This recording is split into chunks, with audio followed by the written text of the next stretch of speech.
Religious services aren't a luxury. In many states, liquor stores are open, and many people of faith look at that and they say, well, if liquor stores are considered essential services, certainly religious services for a lot of people are essential. We have to remember that houses of worship are typically crowded, people are very close together, there's a lot of talking, singing, close contact, handshaking, hugging, kissing. Those are all things that need to be avoided now. Case studies show religious gatherings in several countries have been the source of outbreaks before, not just in the U.S. The concern for large gatherings stems from how easily COVID-19 spreads. Back in early March, a choir from Washington State held a practice even as the state was grappling with infections and deaths at a Seattle area nursing home. We were aware that it was spreading, but we didn't know how fast.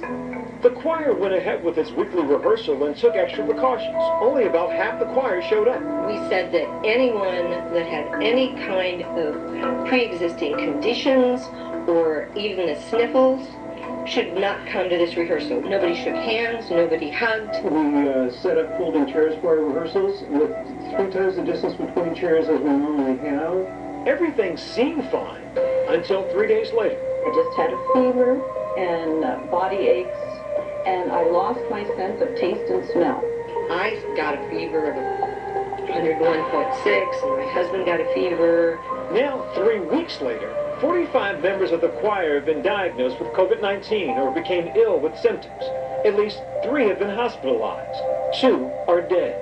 The choir director says even when bigger groups think they're doing everything right, there is still a danger. The precautions that we took and the guidelines that we followed were not enough. And the theories about why so many people got sick from that one choir practice involved the possibility that there was a super spreader. The other theory is that the virus can spread more than 6 feet with the respiratory droplets that are projected in the course of singing. The third theory is that someone or multiple people could have been there and been completely asymptomatic, not known that they were infected with coronavirus. To demonstrate how one gathering could have a massive impact, a company called Tectonics released this graphic illustration.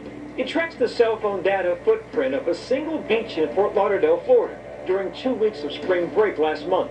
It then shows how those cell phones move as people traveled home, lighting up in locations all over the country, revealing just how easy wide dispersal could be during a pandemic. So far, Pastor Tony Spell says there's been no indication any of his congregants are ill. I don't know anybody that has flu symptoms connected with anyone in our church. They've been doing temperature checks at the door before service. But health experts say that's not enough. Flattening the curve, to be clear, is about actions that we can take that benefit other people. In some ways, it's the most spiritual and the most faith-based act that someone can do. There is an ancient African proverb, when you pray, move your feet. The prayer of many doctors and nurses across America tonight to people of all faiths.